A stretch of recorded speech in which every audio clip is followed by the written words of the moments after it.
Hey yo, what up mga idol? This is Ulysses ng Ulysses TV. For today's video ay magluluto naman tayo ng pansit. Yo!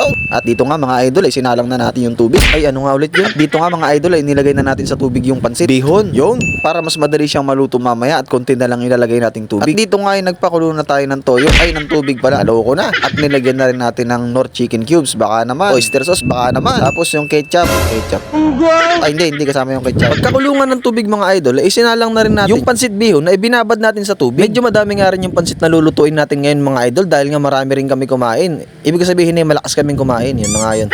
Paborito din kasi namin yung pansit mga idol. Dito nga ay gumamit ako ng tong sa paghahalo mga idol para hindi madurog yung pansit at mas madali siyang haluin. 1 kilo lang naman yung niluto kong pansit bihon mga idol kaya pwede tayong gumamit ng tongs. Pero kung maramihan naman at mga 2, 3 hanggang 5 kilong pansit yung lulutuin mo ay 2 sandok ang gamitin yung mga idol para mas madali yung mahalo ang pansit. Napakadali lang talaga lutuin ng pansit mga idol at napakasarap pa. Pero syempre depende pa rin yan sa pagkakaluto mo. Paano ba ang diskarte mo sa pagluluto? Paano ka ba magtimpla ng pansit? Ako kasi naglagay lang ako ng toyo, magic sarap, paminta, konting asukal, pambalanse ng lasa. At naglagay din ako ng patis dyan mga idol. Ganyan kasi yung diskarte ko sa pagluluto ng pansit. At nauna ko na nga palang lutuin yung sahog niyan mga idol. Manok yan mga idol at nilagyan ko rin ng giniling. Tinimplahan ko lang ng toyo, asukal, konting magic sarap para kapag malapit nang maluto yung pansit, isasahog mo na lang. At pagkaluto nga ng pansit mga idol, dun ko palang ilalagay yung mga gulay. Isa din kasi sa gusto ko sa pansit, yung half cook lang yung mga gulay. Tulad ng repolyo, carrots, beans, okra, kalabasa, sitaw.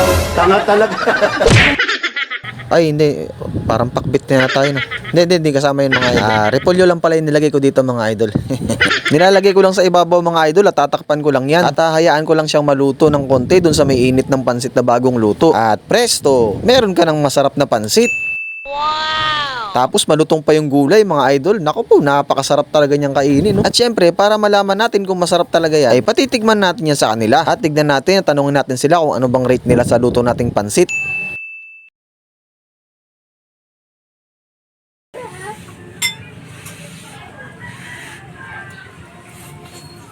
Ano?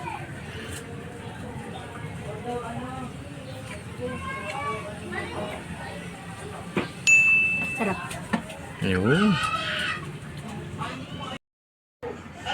Sarap. Wow.